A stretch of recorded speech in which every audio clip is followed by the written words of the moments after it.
This program was sponsored by the Jesse and John DANZ Fund. Since 1962, these lectures have been a forum for distinguished scholars of national and international reputation who have concerned themselves with the impact of science and philosophy on man's perception of a rational universe.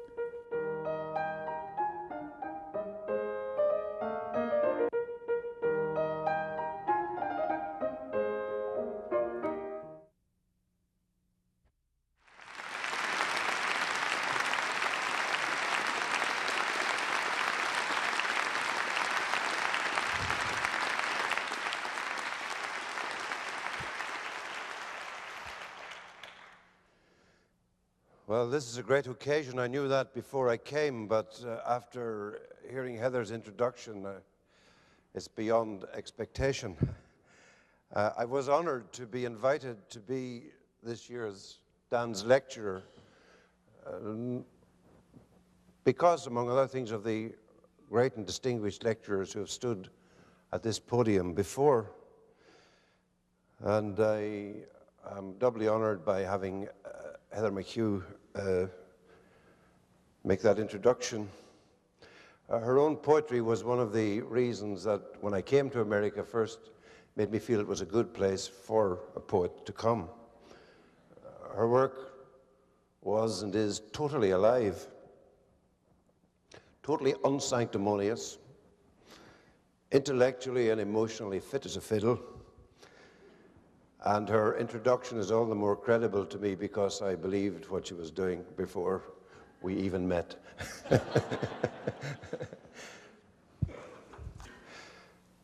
The first task of a poet is to write the poems he or she is capable of writing. But after that, it has always seemed to me that the next requirement is to stand up for poetry itself, and in some sense to stand in for it. Even at this late stage of our history, the words poetry and poet are still, after all, sacred words. At the end of the millennium, and more particularly at the end of the 20th century, in an era of wasted beliefs and leached out language, these are two words that still promise. At the very least, we rely upon them not to disappoint. Although most people will not have given the matter much thought, most people, I believe, want the words poet and poetry to retain their force and to withstand the deconstructing siege which nowadays surrounds anything pretending to aesthetic or spiritual indestructibility. What is the use, this is a line of my own, a couple of lines, what is the use of a held note or a held line that cannot be assailed for reassurance? That's what they're there for, I think.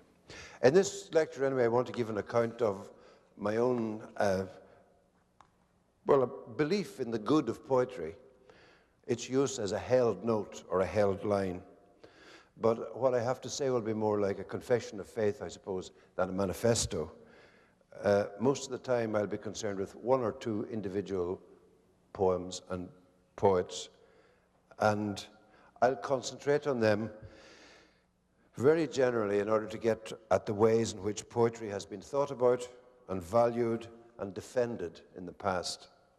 And at the end I'll speak very briefly about how these general considerations have affected my own writing, living through the crises that we have lived through in Ireland over the last 30 years or so. And I'll also read at the end a couple of short poems of my own. It is always necessary to keep mounting the defense of poetry, and from Aristotle to Philip Sidney to William Wordsworth and Shelley on down to T.S. Eliot, Wallace Stevens and beyond, there have been a series of classic apologias for the art. And I'm afraid that in my own inaugural lecture, Comme Professeur, as professor of poetry at Oxford, I added my minimal drip to this big reservoir of defense. But from the beginning, I have spent much of my life doing this sort of thing, but at very different levels. beginning in St. Thomas's Secondary Intermediate School in the Ballymurphy area of Belfast, and ending up more recently, indeed, as Heather said, at Harvard University. The degree of literary awareness in these audiences differed widely, and so did the degree of assent to the idea of poetry as a subject worth discussing at all. I have therefore known both the heckling of the have-nots of Ballymurphy, God bless them, and the appreciative gleams of the granny glasses in Harvard Hall. But in both places, there was a desire to have the reality and the verity of this art ratified. What was at stake was the credibility of a very venerable but hard to define category of human achievement called poetry. Even in Ballymurphy, it was a boys' school, the boys excluded by their social and cultural background from any contact with literary verse, and who were therefore disposed to regard it as some kind of fancy mystification. Even they were attracted despite their resistance. Peer pressure, the macho conventions of the playground in that boys' school, a class shyness in the face of anything that smacked of middle-class possession or pretension. All those negative pressures were operating on them. But like sunflowers in the sun, every now and again, the English classes, in the classes, something just steadied for a moment and something concentrated itself for a moment. Another thing that happened during the English classes I want to recall here. About every couple of weeks, unexpectedly, like a small spring breeze dressed in a tweed suit and well-polished brogues, the headmaster of the school would suddenly appear and blow in through the classroom door. And then in one fluid approach, he crossed the front of the class, took the chalk from my hand, held it up like a starting pistol, and was kind of ready, steady, go. And he would say, "Right, boys." And then, "Right, Mr. Heaney." And then Mr. Heaney, he would say, opposite the whole class, "Did you ever notice, Mr. Heaney, when you look at the photograph of a rugby team in a newspaper, wouldn't you know to look from the look of the faces of those rugby players, which ones of them had studied poetry at school?"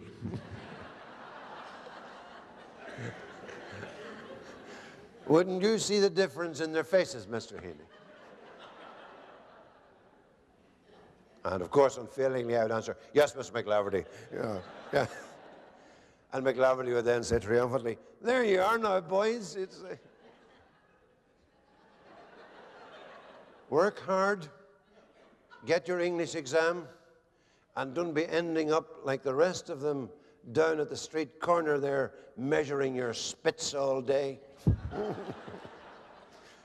And away he would go with all his vernal vigor and druid knowledge. Completely unforgettable. And problematical. Problematical as poetry itself. Problematical because it cannot be proved in the way a theorem can. One of the other things McLaverty carried with him was one of those old school compasses, so attractive, with a little plug of chalk at one end and a jabbing mechanism at the other. Anyway, McLaverty could only write QED at the end of his proposition about the transformative nature of poetry because I connived in his fiction, so to speak. And even the boys knew that, to use a phrase of Yeats's, we trafficked in mockery, as we do in Ireland to get at things in earnest. But it is precisely the trafficking in ironies and fictions and fantastic scenarios that allows us to get in close. The paradox of the arts is that they are all made up, and yet they allow us to get down to important truths. And McLaverty's caricature of the humanizing power of poetry was tempting, even though it was comic, because it was drawing upon 2.5 millennia, really, of Western theorizing, aesthetic and educational, about the good of poetry. From Plato to the present, from the Athenian Academy to the Parent-Teacher Association in a local school, there has been an ongoing debate about the place and the point and the choice of imaginative writing in the curriculum, and about the relevance of such material to the formation of the good citizen's sensibility and behavior.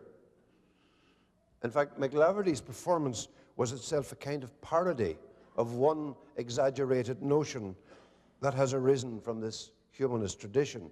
The notion is that there is a connection between the good and the beautiful, and that the study of the beautiful is conducive to virtue. Poetry, remember Sir Philip Sidney said, instructs and delights. And wily old Robert Frost was in there in that line talking about poetry beginning in delight and ending in wisdom, shying from instruct because he knew people didn't take instruction if they were told they were being instructed. So that is certainly true for the writer, the feeling of moving from delight to wisdom. Maybe for the reader, but I wonder, is there a danger of expecting poetry to do too much? Can it really make a silk purse out of a sow's lug, as they say? But if there's a danger of expecting poetry to do too much, there's another and more prevalent danger of neglecting what it can do. I say more prevalent because poetry is now widely taught in the universities as an extension of identity politics, or it's scanned as a symptom of some kind of repressed political forbidden attitude. It is not entirely assayed or approved of as itself. What it can do in its proper function is testified not only by McLaverty's, rugby players, as it were, but also by Shakespeare's character Caliban in The Tempest. Caliban's description of the effect that Ariel's music produces on him could be read as a kind of paean to the effect of a poem upon a reader well tuned to receive it. I remember the lines, Caliban is telling Stefano and Trinculo about the mysterious tunes that come in on the air on Prospero's island. They've just heard the music, and he says, "Be not afeared. The isle is full of noises, sounds and sweet airs that give delight and hurt not. Sometimes 1,000 twangling instruments will hum about mine ears, and sometimes voices that, if then I had waked after long sleep, will make me sleep again. Sounds and sweet airs that give delight and hurt not. As a description of the good of poetry, it will do. Poetry is not required, it's not required that the experience of poetry change Caliban into another kind of creature. It doesn't expect to have a carryover effect on his behavior. The good of the poetry and of the music is first and foremost the thing itself. And the first principle is the principle which Wordsworth called in his preface to Lyrical Ballads the grand elementary principle of pleasure, which prompts us to say, in fact, that did me good. It always does me good, for example, to read a poem by Thomas Hardy called The Garden Seat, or more precisely, to recite it. This is partly because I learned it many years ago and have said it by heart many times since.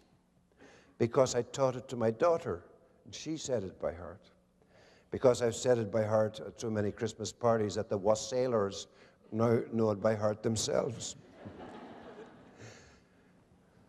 It belongs in my memory so much that it seems like a prenatal possession, like something given to me by nature rather than acquired by culture. And a large part of its power comes from the fact that it is short and simple. The Garden Seat by Thomas Hardy. Its former green is blue and thin, and its once firm legs sink in and in. Soon it will break down unaware. Soon it will break down unaware. At night, when reddest flowers are black, those who once sat thereon come back. Quite a row of them sitting there. Quite a row of them sitting there. With them the seat does not break down, nor winter freeze them, nor floods drown, for they are as light as upper air. They are as light as upper air. Utterly simple, and yet not so simple, otherwise everybody would be doing it, I think. Why, you might ask yourself, if it is as easy as it sounds, aren't there more like it? It has the directness and the naivety almost of a folk song. It has those big, bold, primary colors of a child's drawing, blue and black, green and blue. And it has that simplest of all devices for underlining and evoking emotion, the repeated line. The meter is regular, but there are little variations and so on. I was going to talk about the meter, but let's forget it. Yeah, we can see all that. But I cannot actually forbear to mention what I'm sure you noticed. It's 12 lines and 6 of them end on the same rhyme. Air, air, air, air. But it's only at the last one, unaware, unaware. What is it? Better look. I can't remember them myself now. Unaware, unaware. There, there. And air, air. And it's only at the end, when the people have become insubstantial, that air opens into full airness. With them the seat does not break down, nor winter freeze them, nor floods drown, for they are as light as upper air. They are as light as upper air. The garden seat may be about the evanescence of human lives, but you could also say that it's a demonstration of how poetry brings human existence into a fuller life. The subject is the thinning out of the life and the flesh, but the effect of the poetry is to amplify our sense of the boundlessness of those presences. The poem is an initiation into the sounds and sweet airs that the twangling instruments of Hardy's writing can conjure up, and I certainly always feel it does me good. When the reader says, "That did me good," or thinks that, the reader's means that the experience was, in old revered terms, dulce rather than utile. It was sweet rather than useful, to translate into their simplest English equivalents the two terms that Horace, Quintus Horatius Flaccus, old Horace himself, used in his Ars Poetica to describe the possible effects of poetry. Horace wrote that treatise on poetry, and it has given a lot of trouble since to anybody writing a similar kind of thesis. The dulce and the utile, the sweet and the useful. And of course, he was given a lot of trouble, I suppose, by Aristotle, because Aristotle had got this notion that it was good for the citizen to turn up at a Greek drama. It helped the citizen personally, and it helped the polis generally. So there was that feeling that you were undergoing something worthwhile and good in general when you went. Horace, to put it in McLaverty speak, would believe if you looked into the eyes of the gladiators, you could tell which one had spent a while at the poetry scrolls, you know. I do not wish to demean or demur from Horace's or anybody else's notion that there is an utile dimension to poetry, certainly not. I just want to simplify the issue in order to address it in this very hit-and-run way. And the truth is, in fact, that much of the criticism that I myself have written has kept returning to this question of whether poetry, whether and how, well, not so much whether as how poetry can be a creatively free activity, and at the same time an art which can claim to have positive carryover effects in the social, in the educational, in the political realm. The fact that the answer is yes to that, whether it can do that or not, the fact that the answer is yes doesn't lessen the difficulty of arriving at that answer. So what I'd like to do now, briefly, is to discuss very simply some of the pressures that poetry has come under in our time and some of the reasons why it continues to hold its own as an indispensable form of human expression. The main reason for its continuing centrality in our era is implicit in a typically cogent and suggestive statement by Czesław Miłosz, who says somewhere simply, what is articulated strengthens itself. What is not articulated tends towards non-being. What poetry articulated and strengthened in our time was the primary good of life itself. In a century that began with the slaughter of millions in the Flanders trenches and continued with the death of more millions by famine and oppression in the course of various experiments, Soviet, Nazi, genocide, atomic explosions, so on and so forth. A century which would also see the rip-off of the natural world by the first world, has endured the withering of the chlorophyll and the burn-off of the ozone layer, etc. In such a century, the phrase, the primary good of life, which literary persons shy from, it is so rhetorical, but it's not to be discussed, it's not to be dismissed merely as a rhetorical flourish. And that is not even to say that rhetorical flourishes are a bad thing in themselves. It would be a bad thing for a professor of rhetoric and oratory to demean that. But one of the greatest rhetorical flourishes of the century has been an affirmation of the good of poetry itself. The lines I'm thinking of come from the third section of W.H. Auden's famous poem, In Memory of W.B. Yeats, written in 1939, between the month of January, when Yeats died, and the month of September, when Germany invaded Poland and World War II began. These lines now cannot help but be heard as something more than an elegy for a poet. It isn't just hindsight that makes them ring like a gauntlet thrown down in the face of that history.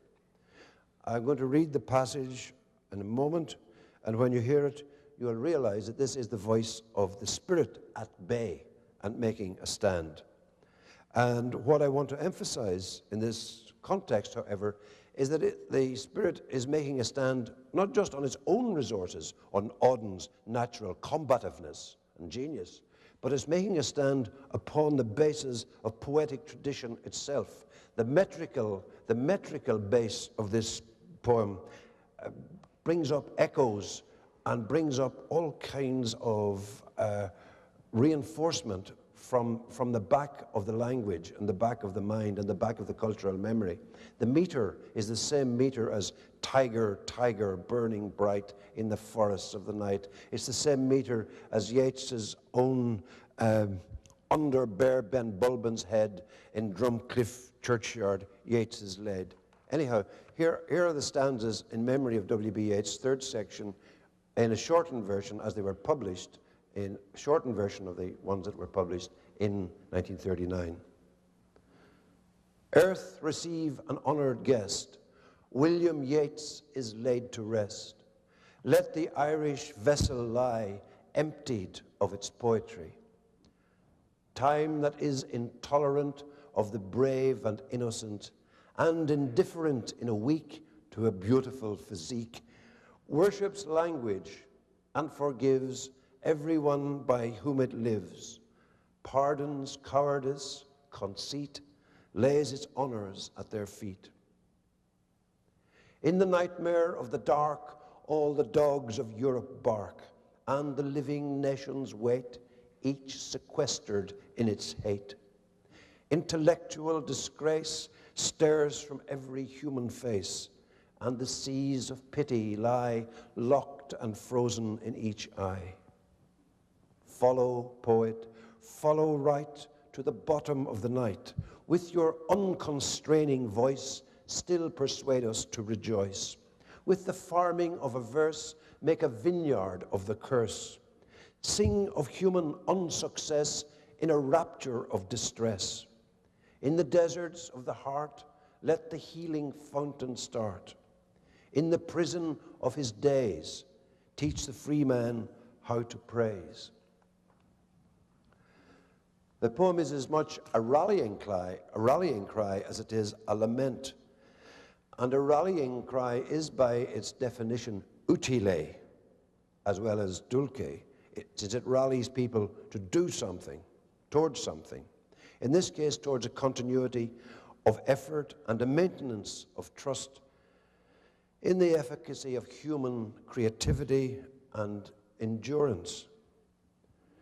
And in fact, the effect of Auden's ringing conclusion to this poem is to contradict something which he says earlier on, in a line that is perhaps the most quoted of the poem, maybe the most quoted in Auden, the most misrepresented also of the lines he wrote. A line which says, poetry makes nothing happen. This is often taken as putting the blame on poetry for falling short in some kind of way. It's read as a bad mark against the art, as if poetry wasn't measuring up or couldn't measure up. But in fact, the line accuses the art of no such thing. It occurs in a passage where there is no suggestion that poetry, taken simply as poetry, is anything less than a necessity of life. The declaration that poetry makes nothing happen comes in the second part of this elegy, where this young left-wing English star of the 30s is thinking of the dead Irish bard. The man who had, with great romantic extravagance all his life, flirted with nationalism, well, not a flirted, full-scale embrace of nationalism, and who had dreamt of an Ireland, as he said, terrible and gay, the dream of the noble and the beggar man. Silliness, Auden calls this in his elegy. And the silliness is meant to include Yeats's habit of dwelling in country houses with Lady Gregory and Lady Dorothy Wellesley and Lady this and that. But even that silliness, Auden can't quite bring himself to rebuke it in Yeats. The tone of this section is at least conciliatory and at best a celebration. And it goes like this. You were silly like us, the young stars of the 30s, the old guy gone. You were silly like us. Your gift survived it all. The parish of rich women, physical decay, yourself. Mad Ireland hurt you into poetry. Now Ireland has her madness and her weather still, for poetry makes nothing happen. It survives in the valley of its making, where executives would never wish to tamper, flows on south through ranches of isolation and the busy griefs, raw towns that we believe and die in. It survives a way of happening, a mouth. Auden salutes this dead bard because he ensured the survival of his gift in the midst of what he calls Ireland's madness, which I presume to be an English word for Irish politics, Irish violence, Irish legendary personalities, all that high, dangerous, glamorous, energetic, passionate gang that Yeats was involved with all through his life. Old revolutionaries like John O'Leary, beloved ones like Maud Gonne, resolute ones like Pádraig Pearse, the terrible beauty of the insurrection of 1916, the guerrilla war of independence, the civil war of 1923, and so on. In the midst of all this, Yeats, Auden says, his gift survived. He isn't praised, Yeats, by Auden for founding the Abbey Theatre, which was something. He isn't praised for moving the whole mindset of the country towards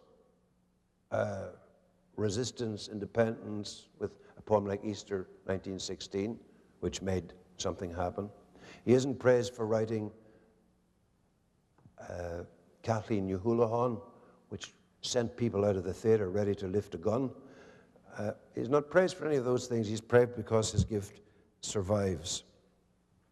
And the word is like a boast.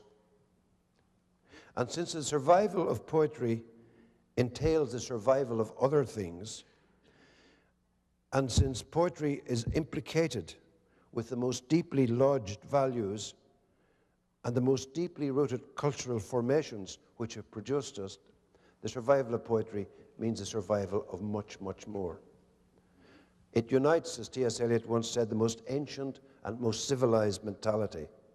It is the dividend paid to us by being what we are. And as such, its survival necessitates what we are, the survival of what we are. The survival of cultural memory, for example, of the humanist values lodged in the language, of a sense of individual identity and right to freedom, which the very grammar of the language gives you. I mean, once you put a subject to a verb, you're up and away. The thing is wide open, even if parsing can occur afterwards. Indeed, it was the survival of poetry which helped to make things happen in the very desperate days of Stalin's Russia and in the more volatile but never salubrious regimes of Eastern Europe during the decades after World War II. I have in my hand, as they say, an account which runs for about 4 pages of the meaning of one poet in this context, a poet who meant a lot to me over the years, Osip Mandelstam, but I have on my wrist a watch which says it's 10 to 8 also. So I'm going to reduce this a little bit. The fact is that this poet, Mandelstam, was a danger. Stalin sensed there was something threatening to the regime, simply because he wouldn't do what he was told. What all poets were told was to be servants of the machine, to bring forward socialism, to give a message, to utter the received truth, to help the thing along, to be workers in that sense. And since Mandelstam couldn't do that from the late 20s until he died in 1938, he wasn't published. He was also, because of one little moment of aberration when he wrote a few lines, satirical lines against Stalin, he was banished. He was in danger. But he only wrote one poem of a propagandist, anti-regime nature. The rest of his poetry was as if Hopkins had collided with late Yeats and occurred in the Russian language. He just wanted to create the voltage. And of course, this voltage was recognized as risky stuff. And the poems that he wrote, the little short poems that were written anonymously, were like little flashes of nightmare vision that everybody had on their inner screens, but wasn't being shown on any big screen anywhere. And this, in a sense, is the actual meaning of poetry. As Yeats said, the rhetorician may deceive his neighbors, the politician may deceive his neighbors, the rhetorician himself, but art is but a vision of reality. And what this poet and many other poets in that time were doing was flashing that inner true picture screen through. Here is one little poem by Mandelstam that he wrote in the course of a prolonged nervous breakdown, which was his life in the 30s, I suppose. Mounds of human heads are wandering into the distance. I dwindle among them. Nobody sees me. But in books much loved and in children's games, I shall rise from the dead to say the sun is shining. It's as if you had Horace's Exegi Monumentum written in graffiti on the back of a gulag toilet door, so to speak. But it's that kind of verity of resistance that challenges the dangerous consensus, the fake consensus and the fake language. Take my word for it. I could go on, but look up Mandelstam. Mandelstam's poetry was both dulce and utile, but its sweetness and its efficacy were bought at a high price. He died on his way to a transit camp. But it did issue from that place which the poet Ted Hughes says true poetry issues from. I'm very fond of this phrase of Hughes's. He was speaking of Sylvia Plath's poetry when he said it. He said those poems issued from the place of suffering and decision within her. And that seems to me to where poetry arises from at its most extreme and necessary, and the place to which it does address itself. The deeper a poem penetrates into that sanctum of suffering and decision, the deeper in it penetrates, the further out it's destined to reach. And this is the truth that finally collapses the distinction, I think, between the sweet and the useful, and makes them converge in the authentic itself, which is finally the good of poetry. When poetry is challenged to prove or redeem itself, it need only point to those works which issue from that inner sanctum and which are therefore capable of addressing it. These poems may be as light-hearted as Frank O'Hara's, or as dangerously vaulted as Sylvia Plath's, or as full of benediction as Dylan Thomas's. But what they have in common is a buoyant trust in their own freedom to be themselves, which derives from that inner freedom in the Creator. Which finally brings me to my title, The Kaleidoscope and the Destroyer, which nobody mentioned. I want to mention that myself.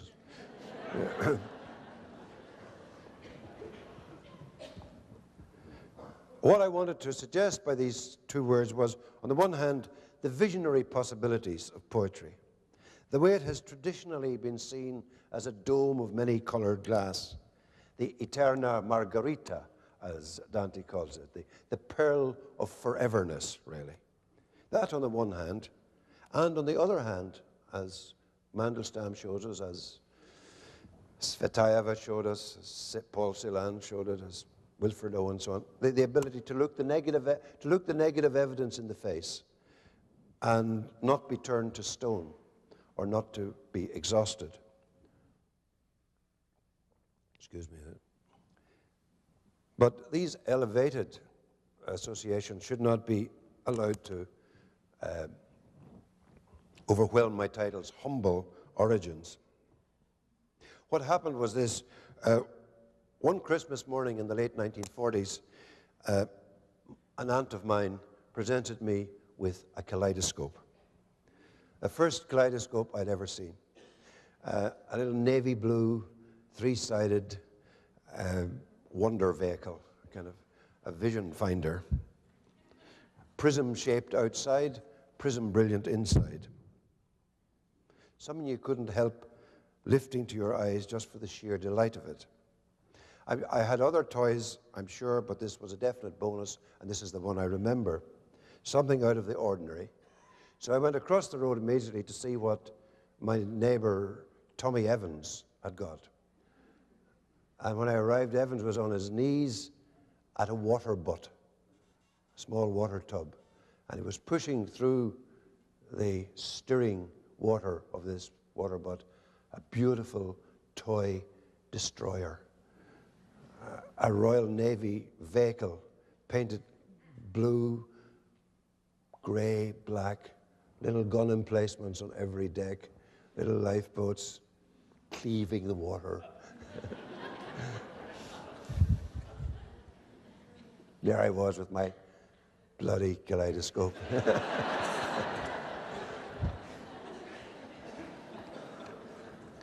However, it did not escape me that this three-cornered, this triangular thing was a keel on every side of it. So I set my kaleidoscope in like a little attendant craft. A kind of destroyerette or tugling, and began to push it around in the wake of Evans's mighty destroyer. But of course, inside about 3 or 4 minutes, it went stodgy, sludgy, cardboard pithy dirty, and more or less sank. Anyway, I had destroyed the kaleidoscope, and I hadn't got a boat, and I had to go across home with the thing ruined inside 20 minutes. and I'll never forget it, a kind of a sense of sweet regretfulness, slight guilt, more than slight guilt, that Christmas morning. Now, at this distance, and from this elevation, it is easy to see that the two toys represented two different orders of play, if you like. Tommy's battleship was a socializing and politicizing instrument, especially when you realize he came from the other tradition. I mean, he was from the Unionist side, and he believed in the island race and the Royal Navy and all that, you know, gung-ho stuff. The Kaleidoscope, on the other hand, was not an imitation of the world where navies went to war. It was supplementary to it. The kind of play the Kaleidoscope offered was a bit up in the air, as it were, above the brim, as Frost might say, extraordinary. And at this distance, too, it's easy to say that while those two orders of play were not in contradiction or in opposition, it was nevertheless a mistake to wrench one of them from its proper element and immerse it in the other. If you're going to play destroyers, go and get a destroyer. If you're going to play vision mixers, lift your eye to the viewfinder. Or if you still must play destroyers, pretend you see it in the lens, actually. I hope I don't need to labor this point of how it all relates to the place of poetry in the order of reality, or the good of it. In the end, poetry that toes the party line or promotes a line or is part of the machinery of whatever is inclined to go a bit soggy in the end. Both the Kaleidoscope and the poetry that is in the party line have allowed themselves to come down in the world a bit too far. And yet the poet whose eye is forever at the eyepiece of the Kaleidoscope may irritate us too.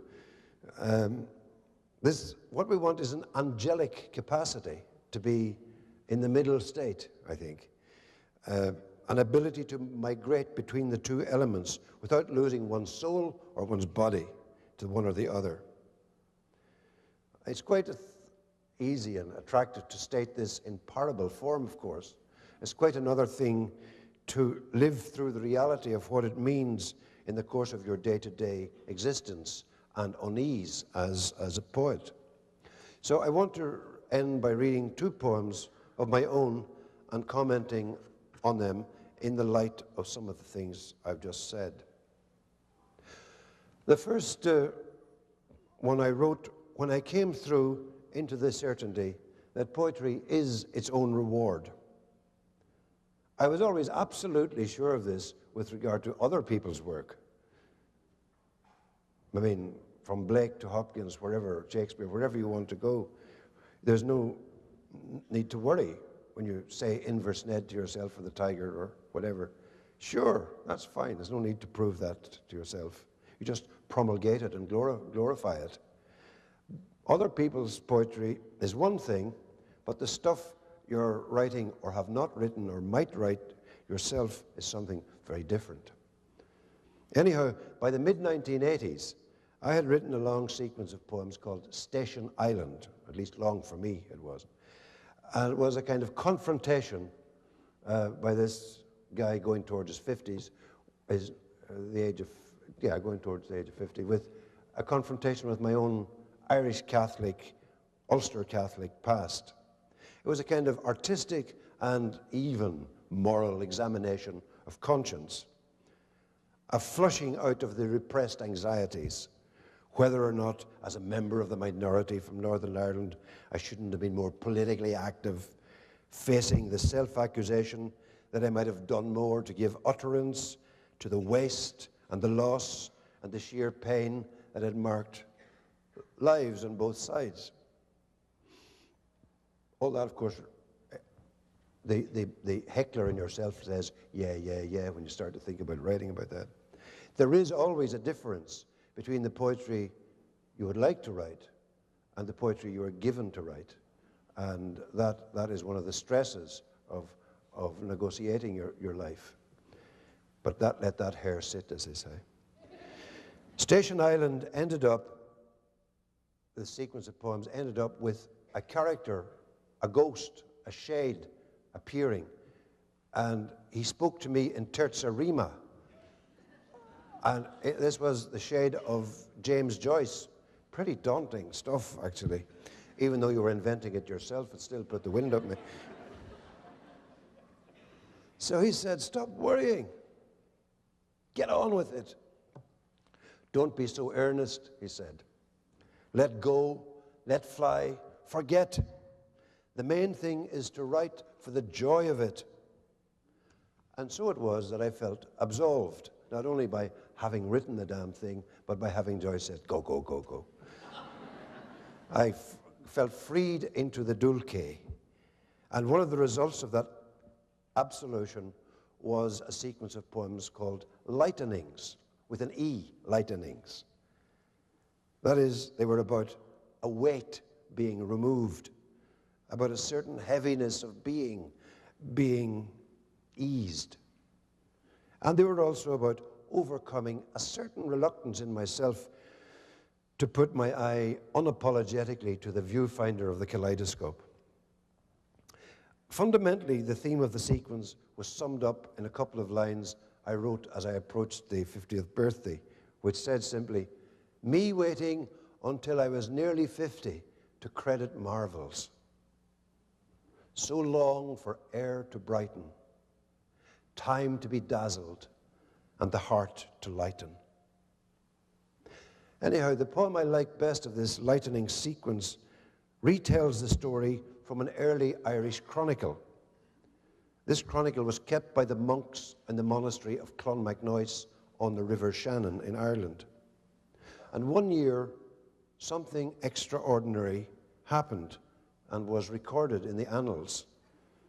And I take this happening to be an image of poetry's amphibious existence between the ordinary life we endure on the bottom, as it were, here on the ground of planet Earth, and the more radiant life that we can envisage, or the life of more jouissance, comme on dit, that we might have if we raise up our eyes. This is the little poem, just a retelling of the story. I'll read another one afterwards. The annals say, when the monks of Clonmacnoise were all at prayers inside the oratory, a ship appeared above them in the air. The anchor dragged along so deep behind, it hooked itself into the altar rails. And then, as the big hull rocked to a standstill, a crewman shinned and grappled down the rope and struggled to release it, but in vain. This man cannot bear our life here and will drown, the abbot said, unless we help him. So they did.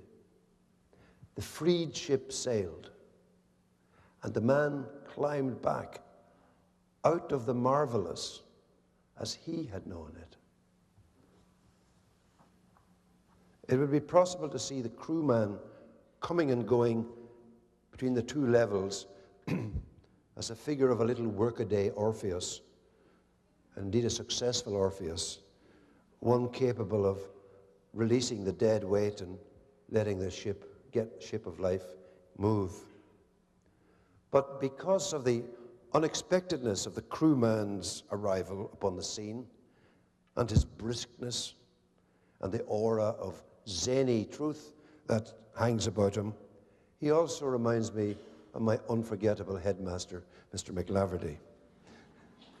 McLaverty was himself a writer, and a very, very fine short story writer, and a very wily teacher. And in those days, when I had published nothing at all, but was glimmering, he gave me great encouragement. In a sense, I was fostered by him. And I was very lucky to feel the force of his total conviction about the worthwhileness of good writing and the seriousness of commitment which vocation to write entailed. He didn't teach me the garden seat, but he could have. He had this habit of coming suddenly up to your face and saying a line straight into it. Or of just uttering the title of something that you had to read. Mr. Heaney, The Death of Ivan Illich.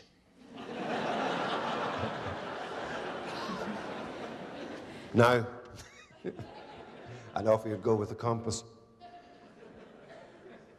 Or perhaps just exclaim the name of a writer that was a value and a love.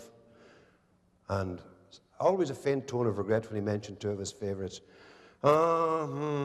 Chekhov, he would say. or even more deeply sighed, Hopkins, poor Hopkins. Anyway, this second and final poem is a little cameo called Fosterage, dedicated to McLaverty. It comes from a sequence of poems called Singing School, and it intimates the lesson that McLaverty was always intent upon teaching, namely that a poet pays his way into the next world, not as the ancients believed with a coin in his mouth, the obols, which in classical times you paid care on with. You took your coin from your mouth and said, there it is. But McLaverty believed properly that the poet paid his or her way with the coin of language, the coin that was weighed and valued upon the tongue from infancy, from the unspeaking time. So here, in conclusion, is Fosterage dedicated to McLaverty, and it begins with one of his favorite declarations, which came out of him anywhere and everywhere. Description is revelation. Royal Avenue, Belfast, 1962. A Saturday afternoon. Glad to meet me, newly cubbed in language. He gripped my elbow. Listen, go your own way, do your own work. Remember Catherine Mansfield. I will tell how the laundry basket squeaked. That note of exile. But to hell with overstating it. Don't have the veins bulging in your biro now. And then, poor Hopkins. I have the journals that he gave me, underlined. His buckled self obeisant to their pain. He discerned the lineaments of patience everywhere, and fostered me, and sent me out with words. Words imposing on my tongue like obols. Thanks very much.